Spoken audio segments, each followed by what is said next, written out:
Hi guys, my name is Mona Pretorius de Lacy, and I'm going to be talking to you all about sports psychology today. Some of you might call it mental skills training, some calls it performance psychology. So there are various names that people call it, but at the end of the day, it has the same goal in mind. So I've been getting a lot of questions about my brand new course that I'm offering. So today I'm going to tell you all about it. I'm going to answer all your questions and I'm going to tell you who the course is for, what are the topics in the course, and can it benefit anyone, even those outside of sport.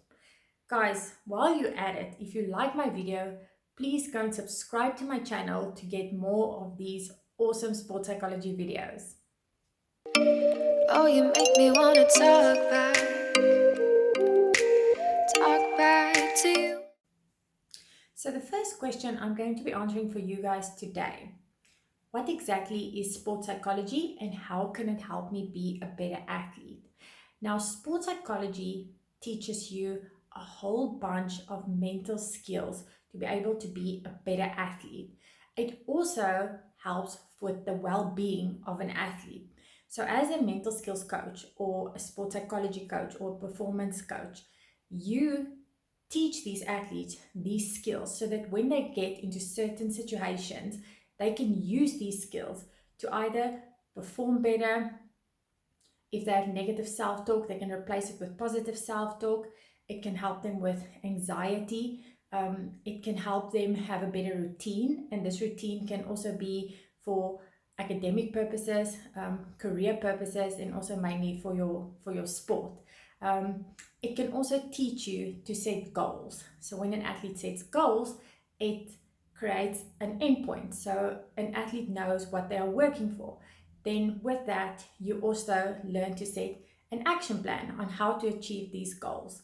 And yes, it can definitely help you become a better athlete, because the more skills you have under your belt, the better you can perform as an athlete if any of these things arise. As an athlete, when you compete, many things can happen that are outside of your control. The thing that sports psychology also teaches you is to focus on the things that are in your control.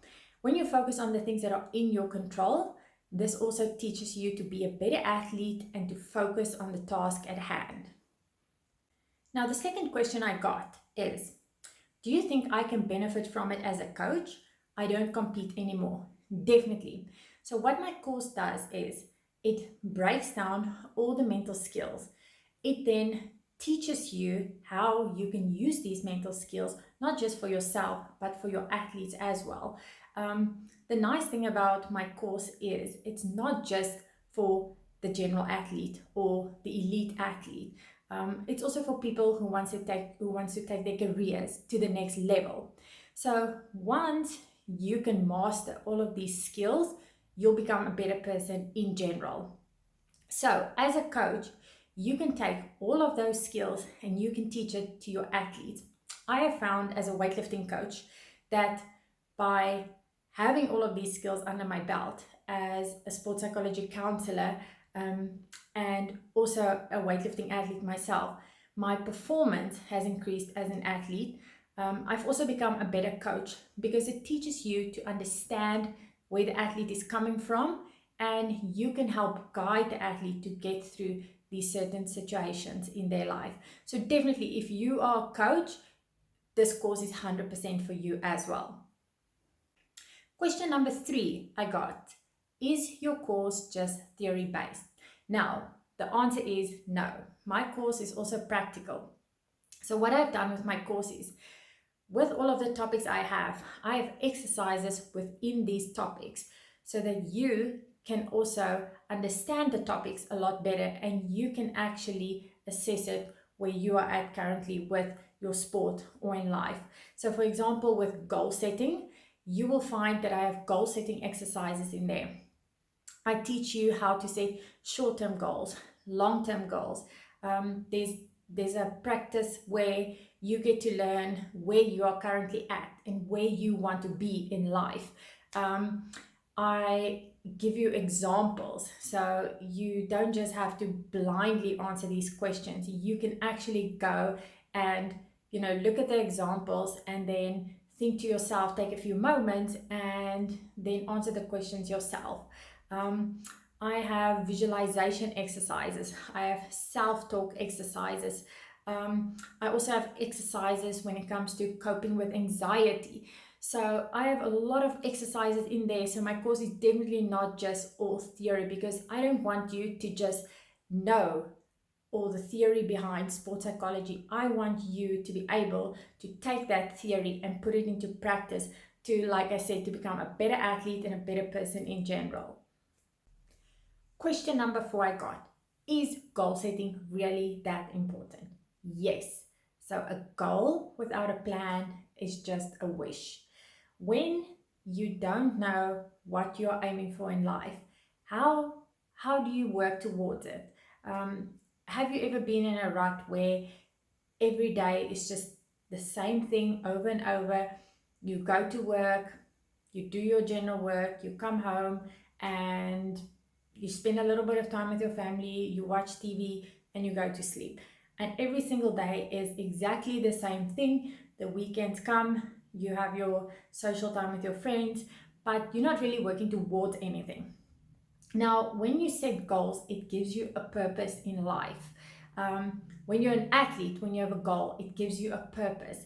So having a goal is extremely important. When you have a goal, you can then work out an action plan on how to achieve your goals. The cool thing about goal setting is you don't just need to set long-term goals. You can set short-term goals, which is super effective for helping you reach those long-term goals at the end of the day.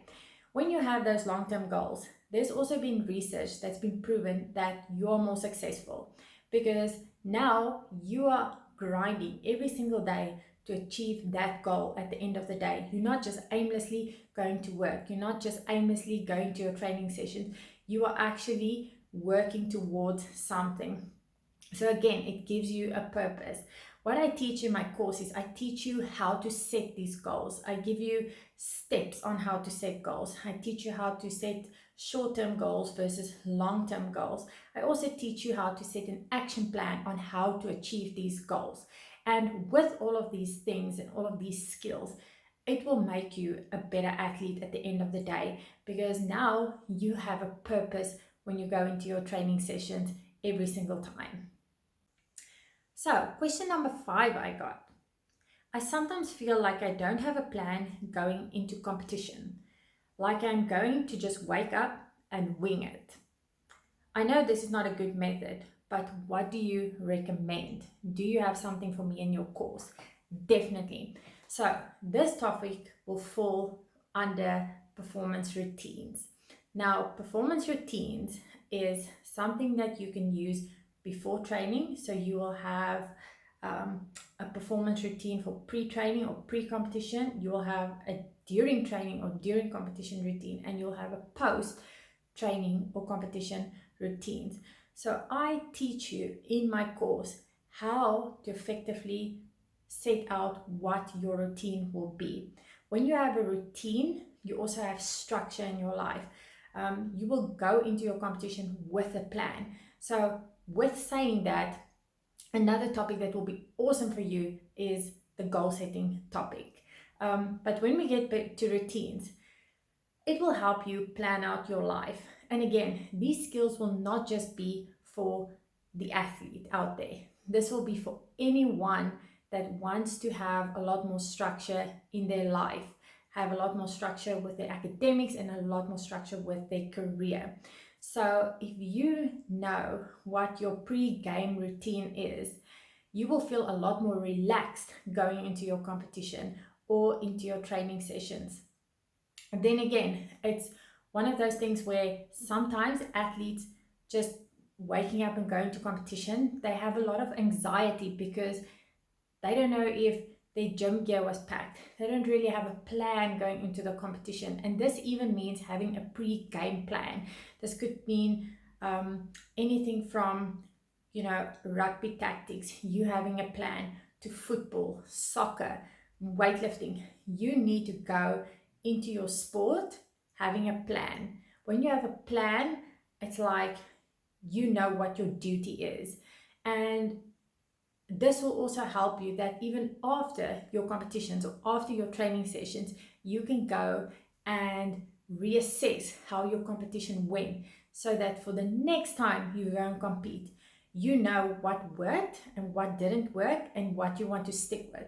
And like anything in life, you have to practice this on a daily basis. So you cannot just go and all of a sudden start a whole new routine for a competition. You need to make sure that this routine is 100% comfortable with you. If this routine is 100% comfortable with you, you will perform a lot better come competition day, because it will be like second nature.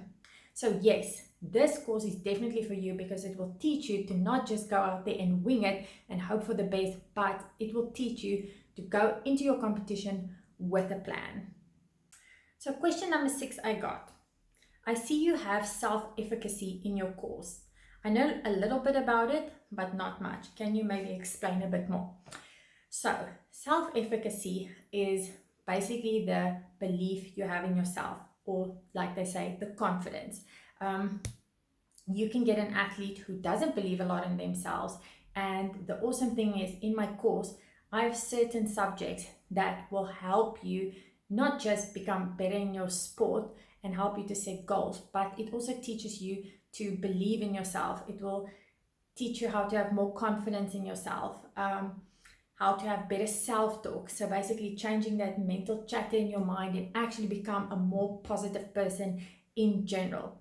So with self-efficacy, there are certain things that are very important. For example, when you have certain role models, you need to make sure that these role models portray what you want to be. So when you look at a role model, if the role model is very positive, they are strong, they are empowering, and they are exactly what you need to achieve or to look up to achieve what they want to achieve.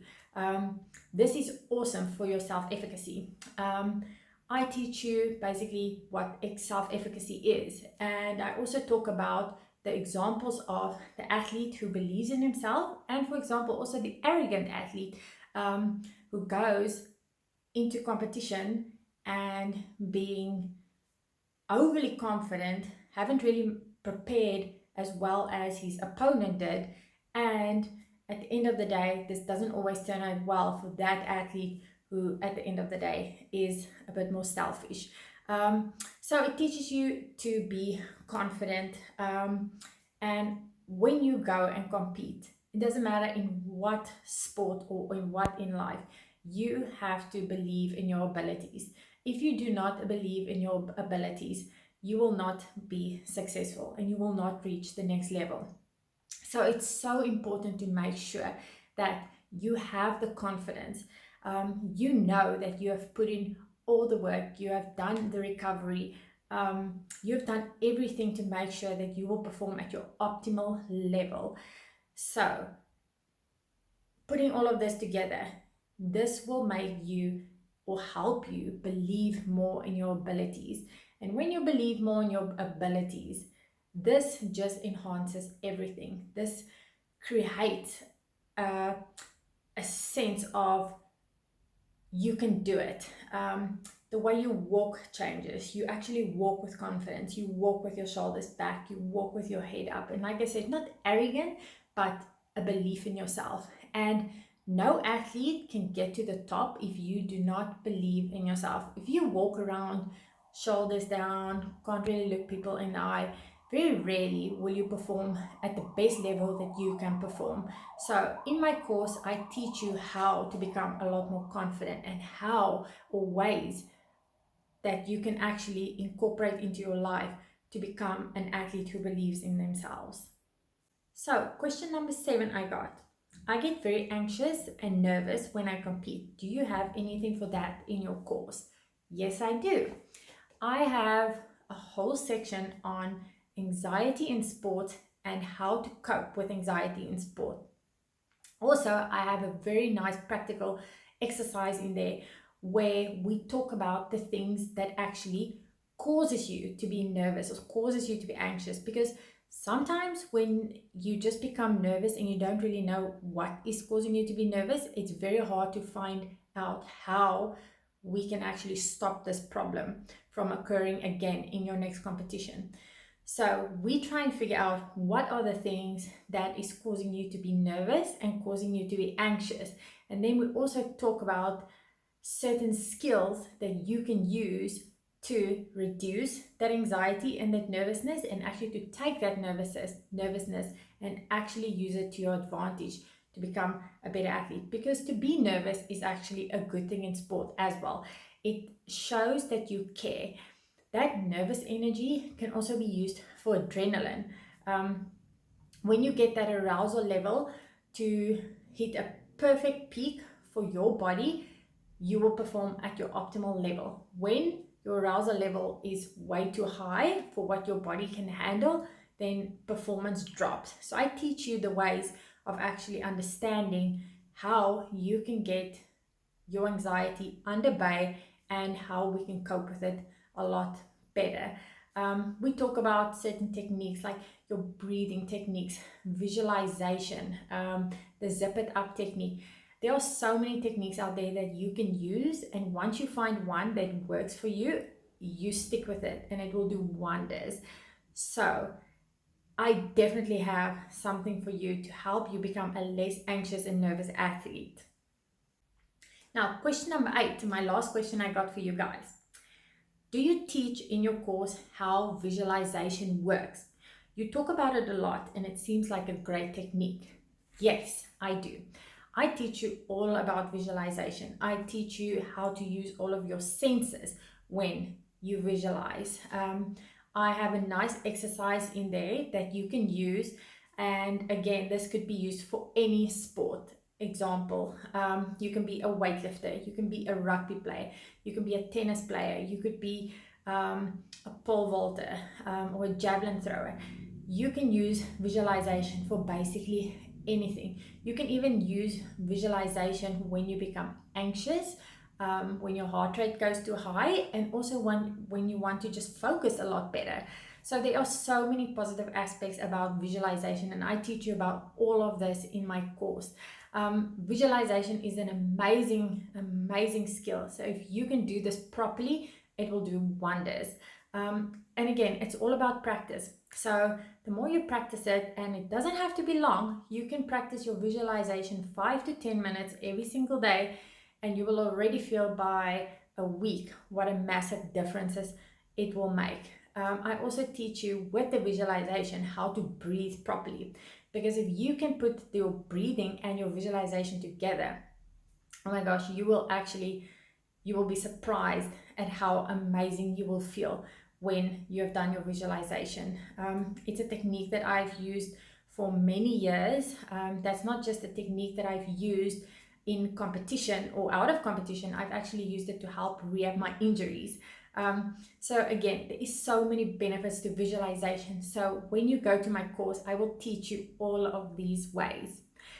Guys, so these are some of the questions that I'm answering for you guys today about my course. So guys, this is everything about my course. If you have any other questions, please drop it in the comment box below. I will gladly answer them. And also, please sign up to powerfulpretorius.com and you will receive a free ebook. Plus, you will also get exclusive entry into my VIP coaching page on Facebook. Once you've signed up, you will also be getting exclusive emails when new content drops, when there's special deals coming out. Only the ones who have signed up will also get certain percentages off from my ebooks, programs, courses, etc. So don't miss out. Sign up to powerfulpretorius.com right now to get your amazing content. Also guys, if you have liked my video, please go and subscribe to my channel for future sports psychology videos.